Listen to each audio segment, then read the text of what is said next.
This week, days of deadly violence in one of Africa's most stable democracies, sparked by a prison sentence handed down to opposition leader Ousmane Sonko.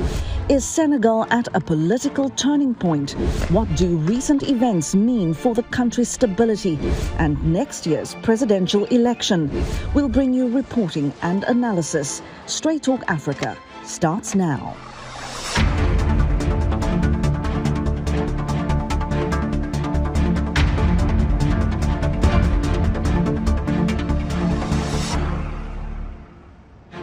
Hello there and welcome to Straight Talk Africa, coming to you from VOA's headquarters in Washington. I'm Haydé Adams. Thank you so much for joining us. Senegal is trying to pick up the pieces following days of deadly violence that gripped the capital, Dakar. The country has long been recognized as one of the most stable democracies on the African continent. But clashes broke out between police and protesters last Thursday after opposition leader Ousmane Sonko was sentenced to 2 years in prison. He was convicted of, quote, corrupting youth, but acquitted of rape. Sonko and his supporters say the charges are part of a government plot to bar him from running in next year's presidential election. President Macky Sall has been in power since 2012. His second term ends in 2024. But there are worries the president is eyeing a third term in office. With elections just about 8 months away, President Sall has remained mum on his political plans. Meanwhile, people in Dakar are counting the cost of the deadly unrest in recent days. Reuters reporter David Doyle has more. El Hadji Cissé spent Friday sending hundreds of tweets as riots erupted in Senegal's capital, Dakar. In one, he warned his followers that security forces were firing live rounds at protesters. Hours later, the 26-year-old was shot and killed. His death was one of at least 16 in Senegal's deadliest unrest in decades. His younger brother, Djembalaba, described Cissé as a good patriot. If I say good patriot, I mean a good Senegalese. He was a good Senegalese who knew his rights and demonstrated them on the networks. He was very well known on Twitter. Ba and 3 friends say Cissé was shot in the shoulder by security forces. He was yards from his home, having returned from the mosque. Cissé died in hospital. Security forces deny firing on protesters or using excessive force. But Cissé's Twitter profile that day serves as a mirror to the chaos and anger unleashed outside the walls of his compound. In some posts, he railed against a partial internet shutdown. In another, he offered first aid tips. Ba says Cissé was also helping on the ground as tear gas filled the streets.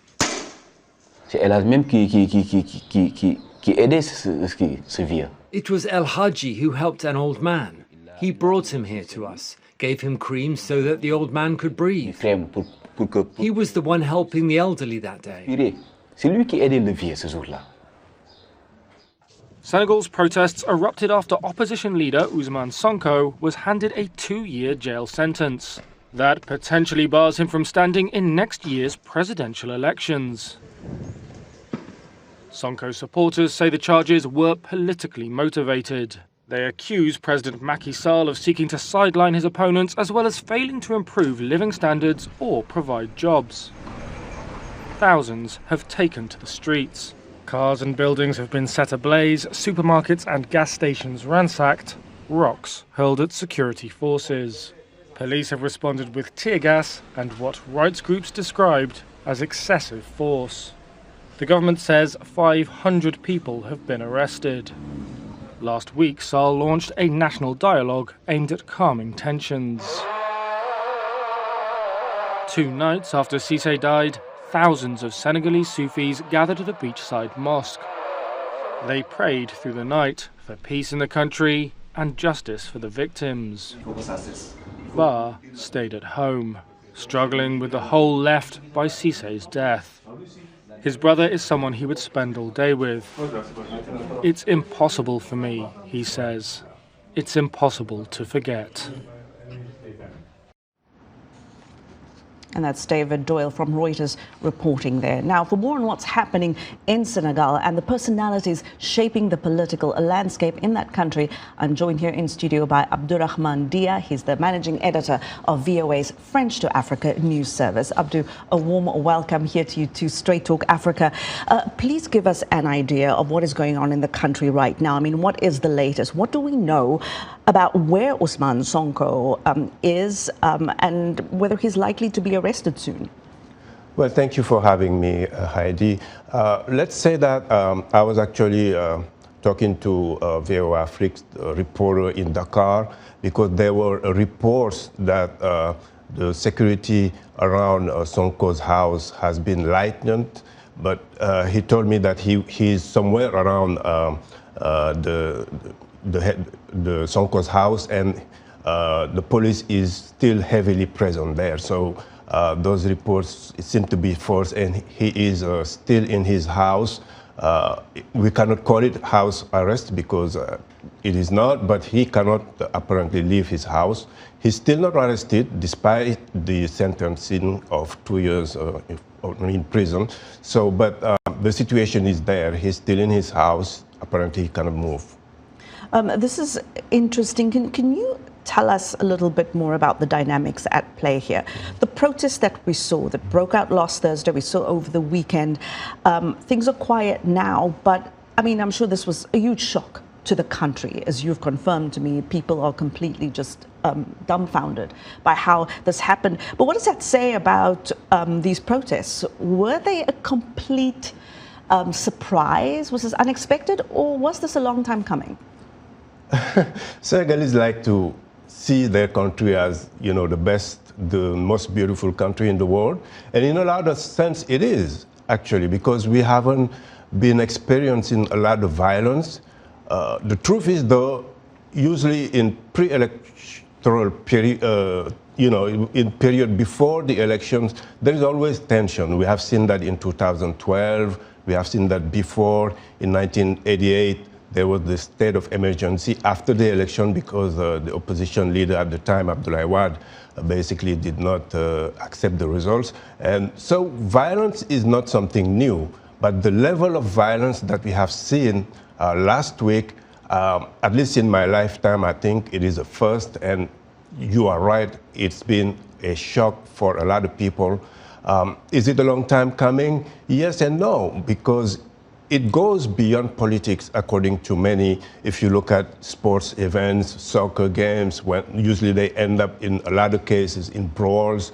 Wrestling matches also end in a lot of brawls. So there is something going on beyond politics, and that's why a lot of people are saying this is not only about Sonko, or people feeling that he's unfairly targeted for political purposes. It is a Senegalese society that people need to look at what is going on beyond politics. And it's so interesting that you talked about this is unlike something you have seen in your lifetime, as we just saw in the story earlier by David Doyle, that it seems there is an entire generation for whom this is something out of the ordinary. Absolutely. To see violence to this extent. But I want to take a quick look at the two men who appear to be at the center of what is going on in the country right now. Let's start with President Macky Sall. He is now in his second term. He came to power in 2012. How is he perceived by his supporters, and what do his critics think of him? Well, his supporters see him as a fighter, someone who is very consistent, a hard worker. He's a geological engineer, and they credit him for all of this infrastructure, you know, being built in Dakar. If you go to Dakar, it is true that, you know, if you haven't been there for years, you can see the change. And that started actually under former President Abdourahmane Dia, whom he worked for also. He was his prime minister, he headed the parliament there. So his supporters credit him even part of what Abdourahmane Dia has done. So they see him as someone who is a hard worker. His critics, although they acknowledge this part when it comes to, you know, the infrastructure, are saying that he's someone who is not very open to dialogue, and basically they think he's the reason why Senegal is stagnating, is seen as stagnating in terms of civil liberties and democracy. So in that term, really people who are not with him are very critical, and a lot of people think that at this time we shouldn't be talking even about whether he should run for a third term or not. That's what the critics are saying. Now, when it comes to Sonko, his supporters see him as someone who is new, who is not like a normal politician as we used to see. First of all, he's young compared to the other politicians. He's 48. If you look at the dialogue that the reporter was talking about in the beginning of in this piece, most of them were in their 60s and 70s. And in Senegal, the population is basically very young. 70% are very young. So they identify themselves with Sonko. Also, his speech about, how Senegal and Africa should be more independent toward France especially. Is sovereign, it should be sovereign toward the West. So that is something that speaks to a lot of young people in Africa. His critics, of course, are saying he's too radical and he doesn't have the experience. So that's depending on who you talk to, they will see Sonko as someone who either is very open to what the future should look like, not necessarily, always being with the West, even though he clarified that he's not anti-West, he just wants more independence and having African countries choosing for their own way. But his critics are saying he's just too radical. It's very interesting because when you look at the dimensions to the man, that is President Macky Sall, we've seen so many other leaders credited and criticized for almost the same things, for bringing about economic development and at the same time stymieing criticism and free speech inside the country.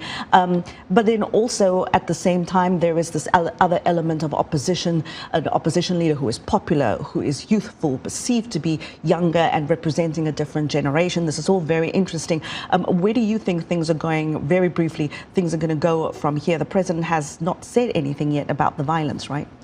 Not publicly, yes. And that's one of the criticisms that we hear, that a lot of people think that he should be talking right now. He hasn't done so. We'll see what's going to happen. It is very quiet right now. It doesn't mean that that's the end of it, because Sonko hasn't been arrested yet. What will happen if he is? And what if he's not arrested? What would it say about the justice system? So there's no easy solution here. There's no easy way out. That is why people are still nervous. And I guess we're just going to have to wait and see.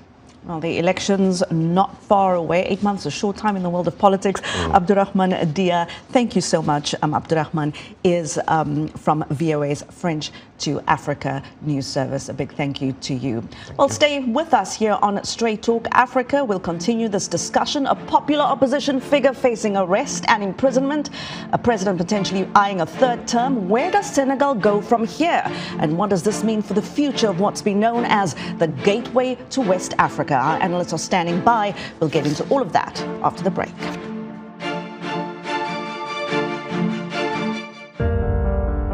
In times of change, when the world seems uncertain and what we hear doesn't reflect what we see,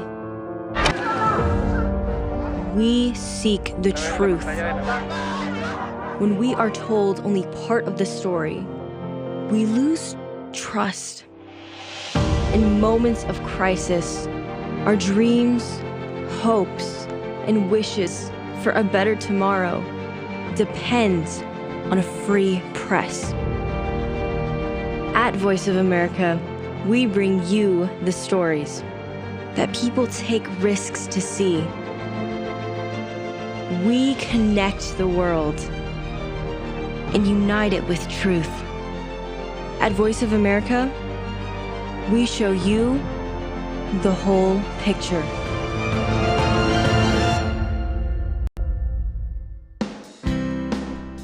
Health, wellness, sport, beauty, medical breakthroughs.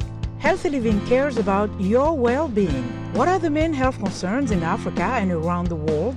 Find out the latest on coronavirus. Connect with our experts and ask them questions. How long does the virus stay? Join me, Lina Khmoudou, in Washington, every week on Healthy Living, right here on VOA.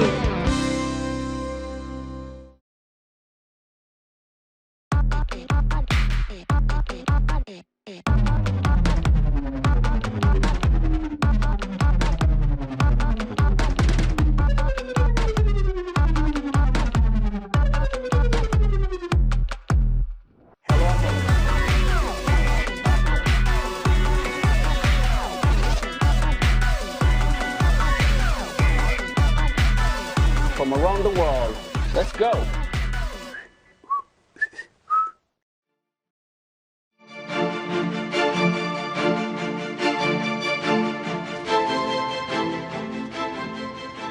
You're with Straight Talk Africa. Welcome back. A popular opposition figure facing arrest, a president potentially eyeing a third term, and a cautious calm in the capital following days of deadly clashes between protesters and police. How serious is the situation in Senegal, the country historically known as the gateway to West Africa? Is that country at a political turning point? I'm joined now by analyst Rama Salla Dieng. She's a lecturer in African Studies and International Development at the University of Edinburgh. She joins us from Senegal's capital, Dakar, and also with us is René.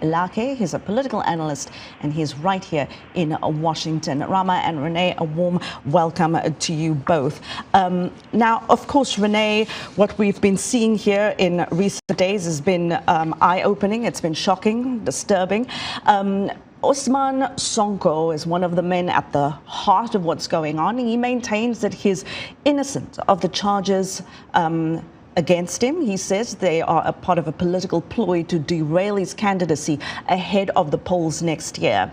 Now, of course, Sonko has had various other trial dates over the last 2 years, and we've seen protests then, often violent ones as well, flare up on at those times as well. Should Ousmane Sonko go to jail, he would not just be the first opposition leader, of course, to be imprisoned and barred from running in a presidential election. But what makes what we're seeing now, and in this case, more worrying than what we've seen in the past? Yeah, I think one of the key issues here is the repetition of history. And you said it yourself. In 2017, we have had the same situation where Khalifa Sall, who was at the time the mayor of Senegal, was basically put in jail by Macky Sall, the actual president, because he was his main opponent politically. So this idea of the instrumentalization, the use of the judicial system for political purpose is something that's been around for 5-6 years as people were criticizing Macky Sall. So I think that the reason that why it's so violent this time, because people are saying, oh, you did it once, you can't do it again a second time. And every time you do it about a year or two before the election. So that, I guess, the reason why is so strong. But the second one, I would say, is the popularity of Ousmane Sonko among the youth in Senegal. And that's actually where I want to pick up on for my next question, René. Ousmane Sonko appears to have tapped into some frustrations amongst young people. Of course, you know, he seems to have really seen and picked up on that, of course, young people frustrated with conditions inside the country. But as a sort of an overview, could you give us an idea of what the political fault lines are in the country right now? You see, one of the issues you have in Senegal, and is you can see that in the other West African, especially French-speaking West African countries, is there is a sentiment of kind of, I will not say, yeah, almost one can say anti-Western. There is a reaction to what is perceived as 6 decades of controlling of their economy, the governance in those countries, especially by France. And so there is a requirement, at least expressed by the youth, and even sometimes even older people, at least from the left side, saying that, okay, listen, this impact and this control of France towards the economy of those countries has went too far, and we need to change that. And I think that's one of the key reasons. And Sonko is able to carry that message, and so it has a pretty strong impact.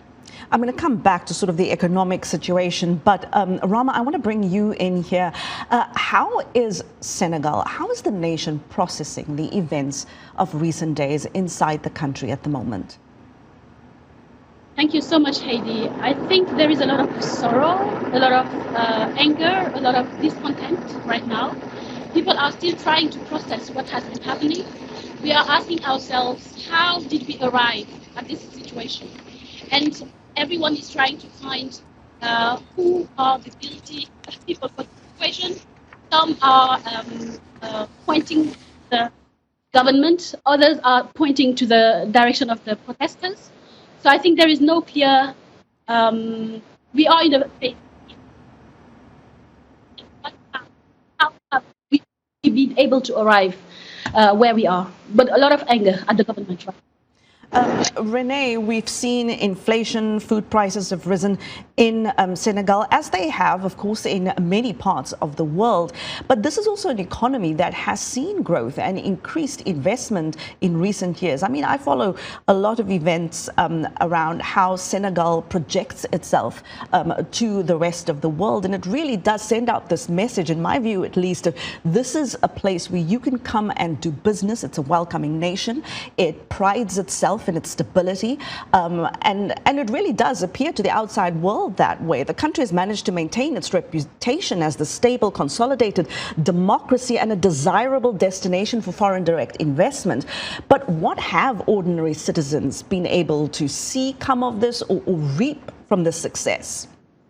Yeah, in fact, not only all those points you just made, but even in the international development field, when you ask, if you go with USAID, you go with the French International Assistance or Agency, wherever you go around Western and industrialized countries, one of the first destinations all those experts want to go is Senegal. It's basically Senegal or Nairobi in the other side of the continent. So Senegal is sure a country where is the living style, the level of comfort is pretty high, especially when you are a foreigner and you have some means. But that's one side of the image. The other side of the image is the situation is very difficult for a lot of people. The level of unemployment is extremely high. Abdourahmane mentioned earlier is 75% of the population is under 25 years old. So the situation is very difficult. The education system is basically crumbling.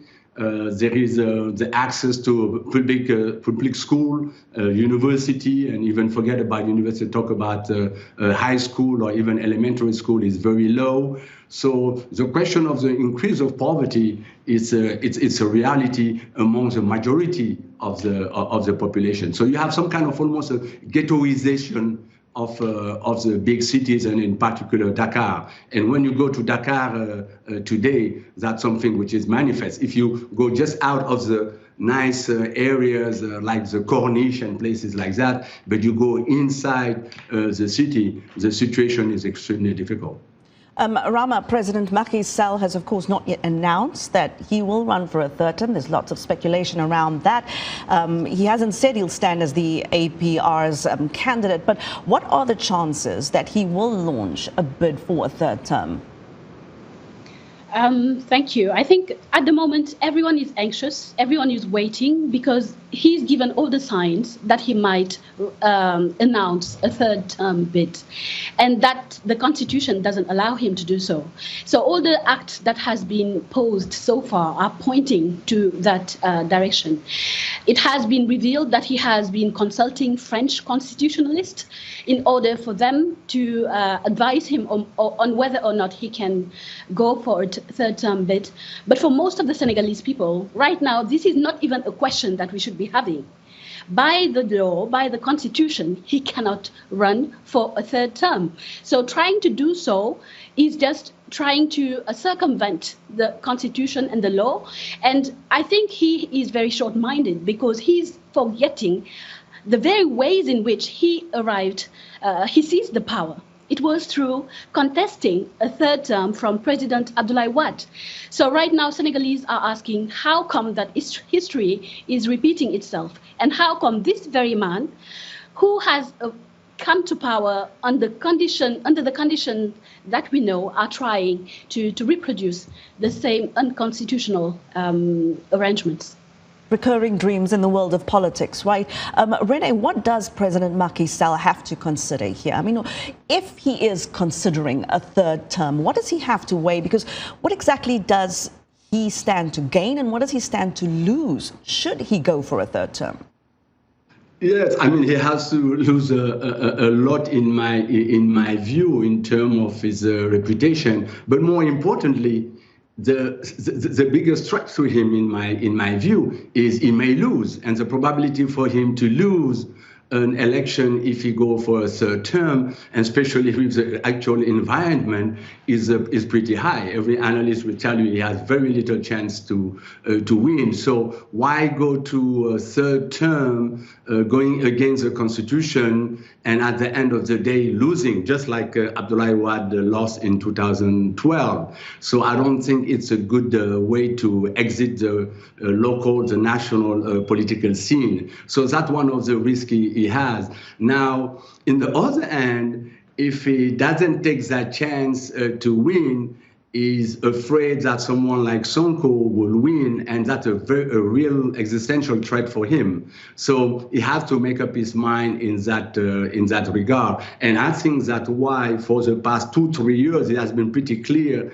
to someone like me, and I've been saying that for the past few years, for Macky Sall, the key issue is everybody but Sonko. That's the slogan. Everybody but Sonko. So it seems to me that more importantly, that is he going to run for a third term or not? For him, what is the most important is Sonko should not be a candidate and will not be a candidate. And I think that for him, the most important. I personally never believe that he will try to run for a third term.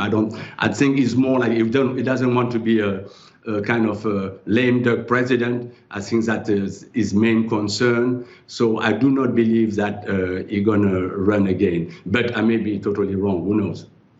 And so, of course, this still remains the question in coming months, Rama.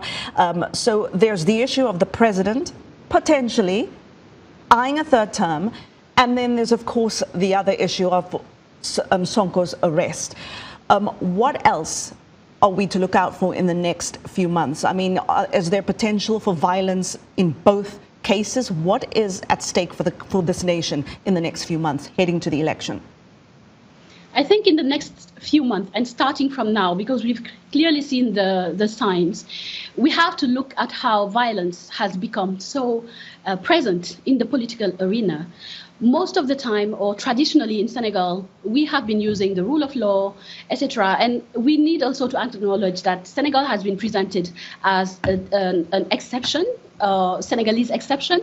But everything, and historically, everything is pointing out to the thing that politics as we used to do it is changing. Politics as we used to know it is changing. There is more and more a use of violence that should have been the monopoly of the state.